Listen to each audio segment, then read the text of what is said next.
L'invité de Pluriel est Nicolas Jeannetet, directeur des Centristes, conseiller de Paris, élu du 15e arrondissement, délégué à la sécurité et vice-président du groupe Changer Paris. Bonsoir.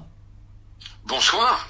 Alors, Nicolas Jeannetet, depuis quelques jours, le hashtag Saccage Paris inonde Twitter avec des photos assez choquantes de rues sales, de détritus étalés sur les trottoirs. Pourquoi les critiques contre Anne Hidalgo se concentrent-elles sur cette question de la propreté ? Toute cette campagne du hashtag Saccage est partie en fait d'un tweet d'un citoyen en colère, excédé, qui estimait que Paris était sale, qui estimait que le mobilier urbain était dégradé, que l'état des rues n'était pas à la hauteur de la ville lumière qu'est Paris, et même que l'esthétique de la ville était remise en question, notamment à cause de ces coronapistes qui devaient être installés provisoirement avec des dalles de béton, des poteaux jaunes fluorescents, et on le voit sur l'avenue de l'Opéra, et finalement ces coronapistes continuent. Alors, il y a eu un mouvement capri, indépendant de notre volonté, avant le week-end de Pâques, bien avant le week-end de Pâques, et puis il s'est renforcé. Alors il a été appuyé bien évidemment ensuite par des politiques, mais c'est vraiment parti de quelques individus. D'ailleurs la presse l'a très bien démontré. Et ça a pris une ampleur phénoménale. Alors, il a pris une ampleur phénoménale tout simplement parce que il admettait une réalité. Aujourd'hui, Paris n'a jamais été aussi sale, le mobilier urbain n'a jamais été aussi dégradé, l'état des rues n'a jamais autant posé de problèmes, et donc les Parisiens ont posté des photos et des milliers de photos. Alors ça a dépassé bien évidemment tous les pronostics qu'on pouvait espérer. C'est arrivé en plus pendant le week-end de Pâques. Ce qui est incroyable sur cette affaire, c'est même plutôt d'ailleurs la réaction de la ville de Paris. Parce que la ville de Paris, elle a réagi d'abord très tardivement, et au lieu de réagir en invoquant des erreurs, en invoquant une erreur stratégique, elle est allée à Hidalgo et toute son équipe municipale sont allés dans le déni. En allant jusqu'à dire même qu'il n'y avait pas de problème de propreté, alors que tout habitant à Paris constate depuis des années et des années qu'il y a vraiment un problème d'insalubrité à Paris. Et pour eux, il n'y a pas de problème de propreté à Paris, il y a juste un problème de management d'équipe à cause du Covid et de l'absentéisme, mais cette forme de déni a encore plus énervé les Parisiens, qui ont redoublé ensuite de tweets et de photos, parce qu'on accusait les Parisiens de mettre des photos anciennes, qui n'étaient pas au jour le jour, et donc ça a doublement énervé les Parisiens, qui ont continué. Et vous avez le sentiment que l'image globale de Paris aujourd'hui s'est dégradée, alors que dans quelques mois, on espère que les touristes reviendront dans la ville lumière ? C'est pour ça que c'est catastrophique. Je vous imaginez aujourd'hui un touriste revenir dans une ville qui est sale, avec un mobilier urbain. Regardez les fameux bancs, ces poutres de bois qu'on met sur la place de l'hôtel de ville, qu'on a mis sur les quais, et qu'on transforme en bancs. J'espère que on va réussir à tout remettre en ordre avant l'arrivée des touristes. Ce sera l'une des questions que vous aborderez au Conseil de Paris ? Oui, la question sera posée. On posera la question d'actualité, bien évidemment, sur la saleté de Paris. On verra ce que va nous répondre la maire de Paris. Mais la maire de Paris, non seulement est dans le déni, et en plus, elle a accusé d'être victime d'une campagne de désinformation, menée d'ailleurs par l'extrême droite. Alors on sait très bien que l'extrême droite, c'est 1 à 2% à Paris, et surtout une campagne à laquelle d'ailleurs tous les professionnels disent qu'aucun parti politique, aucune association, aucune ONG n'aurait pu mettre en place une campagne d'une telle importance. Donc il y a eu une mobilisation Parisiens, des vrais Parisiens, qui aujourd'hui en ont assez de cette saleté à Paris. Voilà. Est-ce que cette campagne, c'est aussi un moyen de freiner les ambitions présidentielles d'Anne Hidalgo? C'est-à-dire qu'on profite, je dirais, de l'État de Paris, peut-être pour lui mettre des bâtons dans les roues dans sa pré-campagne électorale? Non, très sincèrement, je pense vraiment que c'est parti d'un cri de Parisiens, ni de droite ni de gauche, ou peut-être de droite et de gauche, mais ils avaient complètement ôté l'envie présidentielle d'Anne Hidalgo. En revanche, ça se complique maintenant pour Anne Hidalgo, parce que Anne Hidalgo, elle est quand même comptable de son bilan à Paris. Elle doit s'appuyer sur Paris pour faire sa campagne. Paris doit être sa vitrine. Et là, en l'occurrence, c'est un sérieux échec. La campagne a été médiatisée dans toute la France, dans le monde entier. Et là, c'est un sacré coup de frein sur sa campagne électorale, ça c'est clair. Nicolas Jeannetet, vous êtes en charge de la sécurité dans le 15e arrondissement. Il y a ce qu'on appelle le phénomène des rixes entre bandes. On se rappelle du jeune Yuri, retrouvé inconscient dans votre arrondissement. Il y a eu aussi de graves incidents rue Falguière il y a une semaine. Comment expliquez-vous ces violences dans un arrondissement qui jusqu'ici avait plutôt l'image d'un arrondissement paisible ? Alors, je vais même vous dire, hier j'étais en réunion à la mairie pour une réunion stratégique sur les préventions de rixes pour l'été. Et pendant notre réunion, une rixe très importante a éclaté entre le 15e et Vanves, et la ville de Vanves. Aujourd'hui, les rixes ont toujours existé. C'est un phénomène très ancien. Et qui est assez cyclique d'ailleurs. Hein. Le 15e n'a jamais été épargné. Il y a toujours eu des rixes dans le 15e. Il y a eu plus de rixes, bien évidemment, le 18e, 19e, dans les quartiers de l'Est parisien. Mais dans le 15e, il y a toujours eu des rixes. En arrivant, en prenant la responsabilité, j'étais même surpris d'apprendre qu'il y avait des rixes entre les lycées du 16e et du 15e, et bien évidemment entre le 14e et le 15e. Donc les rixes ont toujours existé.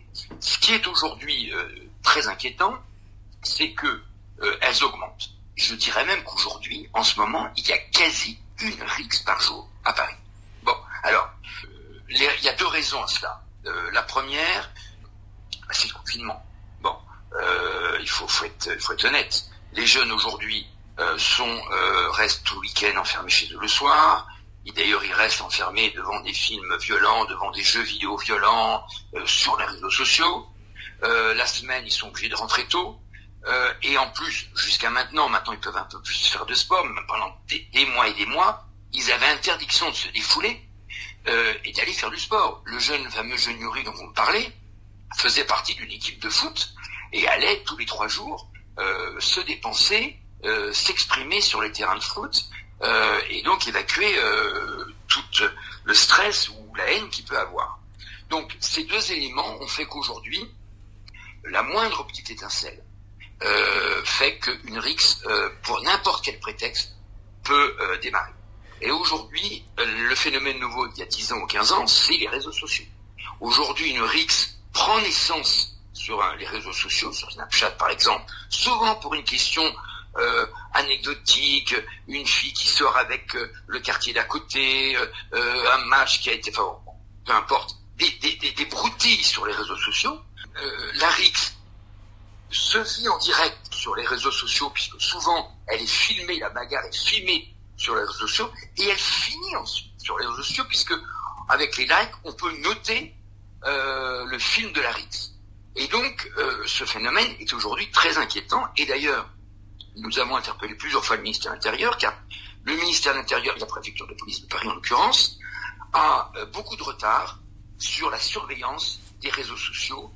Aujourd'hui 5 personnes seulement à la préfecture de police de Paris qui gèrent les réseaux sociaux, alors qu'il faudrait, c'est Snapchat, c'est Facebook, c'est Twitter, surtout que sur les réseaux sociaux, les rixes ou les annonces de rixes apparaissent mais disparaissent 2 heures après, donc il faut pratiquement que les réseaux sociaux soient à l'écoute 24 heures sur 24, et là il y a un vrai succès. Aujourd'hui, on est, avec Philippe Goujon, j'étais dans le bureau de Philippe Goujon hier, du maire du 15e, justement pour préparer l'été, on est très inquiet sur le mois de juin et on est très très inquiet sur le mois de juillet et août où on sera encore pas en confinement, mais tout le monde ne pourra pas partir en vacances, il fera chaud et surtout on sera après le confinement où tout le monde voudra se relâcher. Et on sait déjà qu'année dernière, pour le 14 juillet, il y avait eu des tirs de mortier dans le 15e et dans tout Paris, dans des logements de Paris Habitat. On a très très peur de l'été qui arrive. Nicolas Jeannetet, à Paris, il y a trop d'armes en circulation. Celui qui a prononcé ces paroles, c'est le procureur de la République, Rémi Hetz. Il fait allusion aux armes blanches aussi qui circulent à Paris. Comment on lutte contre ces armes? Comment on peut les confisquer? Les armes blanches, on en parlait d'ailleurs hier lors de notre réunion, il y avait le procureur de la République. Aujourd'hui, arrêter un jeune qui se balade avec une béquille, qui se balade avec un tournevis, qui se balade avec un marteau dans la poche, on ne peut pas l'arrêter. Bon, ça c'est ça c'est un vrai problème. Alors on peut l'arrêter quand il est en groupe et qu'on sent qu'il y a une bagarre qui arrive, mais même là, le problème est là. Après, il y a des armes létales. Et effectivement, depuis quelques années, on assiste à on peut acheter une Kalachnikov, on peut acheter un pistolet sur Internet pour 1500 €. On va à Barbès et on vous le livre en 24 heures. C'est un vrai fléau. Et le procureur en a pris conscience lors de ces rixes parce qu'on a découvert aussi, non seulement des armes blanches, mais aussi des armes létales sur certains jeunes lors des rixes. Et je pense que l'État va prendre des mesures à ce sujet. Quelles sont vos propositions, vous, dans l'arrondissement? Pour lutter contre les rixes, vous savez, il y en a pas 36. D'abord, elles sont de 3 ordres. Le point le plus important, c'est la prévention. Et la prévention, c'est quoi? C'est plus de médiateurs sur le terrain. Donc, c'est souvent des agents de la DPSP qui deviendra demain la future police municipale. Donc, des médiateurs de rue.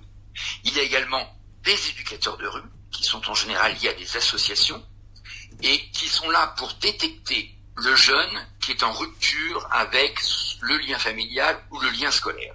C'est souvent des jeunes, des éducateurs de rue, qui se faufilent, qui se font passer presque pour des jeunes, qui intègrent des jeunes sur des bancs en train de discuter, qui entament la conversation et qui là essayent de lier des contacts et de déceler notamment le jeune qui est en marge de la société, qui est en rupture avec un lien social, scolaire ou familial. Bon, la prévention, c'est phénoménal. Et d'ailleurs, au Conseil de Paris, j'ai fait des propositions très précises, parce qu'il y a bien évidemment pas assez de médiateurs et pas assez d'éducateurs de rue. Il y a 12 médiateurs dans le 15e, et je crois qu'il y a 16 éducateurs de rue dans le 15e. 15e, 240 000 habitants, soit l'équivalent de la ville de Bordeaux. Bon, donc j'ai demandé un doublement de ces éducateurs et de ces médiateurs. Le problème, c'est qu'on assiste, les éducateurs de rue, à un problème de recrutement. C'est-à-dire que ce métier est très mal payé, il ne fait pas rêver, et on a beaucoup de mal à recruter aujourd'hui des éducateurs de rue. On va instaurer, ce qui n'avait pas été fait, je l'ai regretté, on aurait dû le faire il y a 2 ans, enfin Anne Hidalgo aurait dû le faire il y a 2 ans, on va lancer à la rentrée une journée de sensibilisation dans tous les collèges sur les rixes avec les parents d'élèves qui doivent être associés. Ça c'est la prévention. Alors cette prévention-là, nous avons demandé, et on va l'obtenir, des caméras de vidéosurveillance devant l'ensemble des collèges, en tout cas dans le 15e, mais j'espère que ça va s'étendre à d'autres arrondissements. Le deuxième point, c'est l'alerte. Dans le cadre de l'affaire Youri, l'alerte n'a pas fonctionné. Une alerte, c'est une boucle, je suis moi-même sur la boucle, les éducateurs de rue, les médiateurs de rue, le commissariat, toutes les instances sont là en alerte en permanence, et que quand même un policier municipal, un futur policier municipal ou un policier national va dans une rue et s'aperçoit qu'il y a 10 jeunes qui ont des barres de fer, hop, il donne l'alerte et la boucle est partie.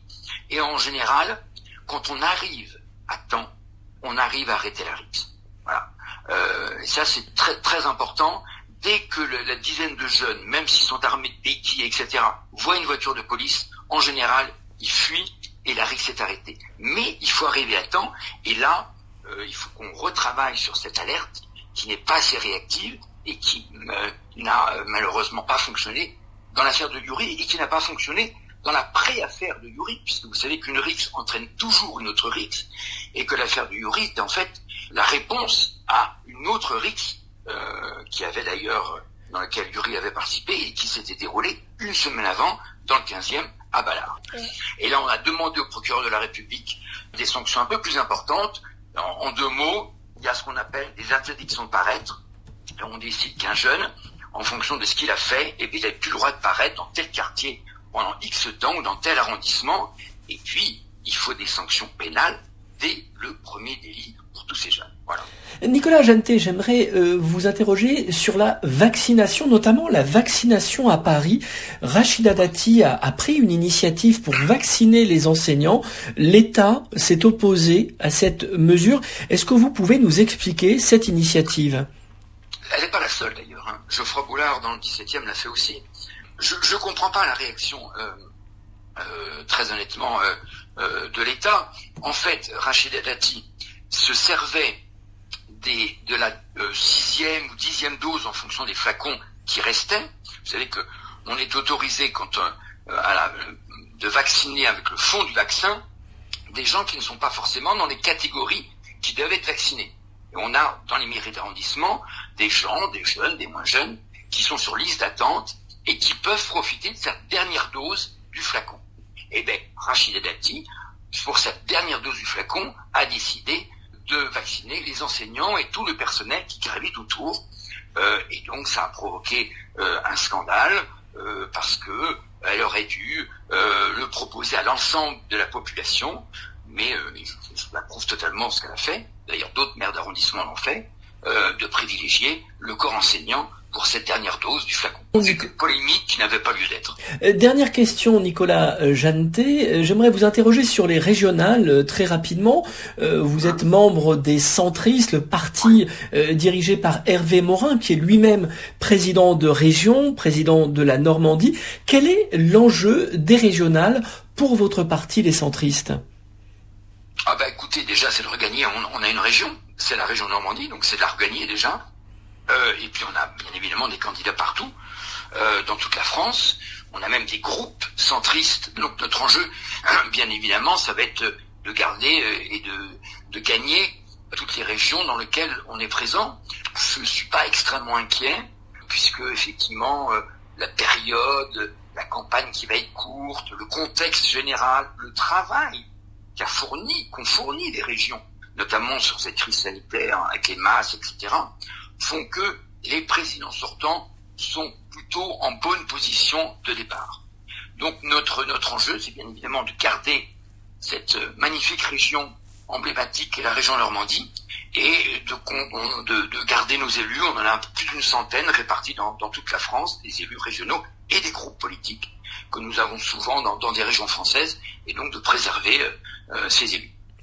Merci Nicolas Jeantet. Je rappelle que vous êtes directeur des centristes, conseiller de Paris, élu du 15e arrondissement délégué à la sécurité et vice-président du groupe Changer Paris. Bonsoir.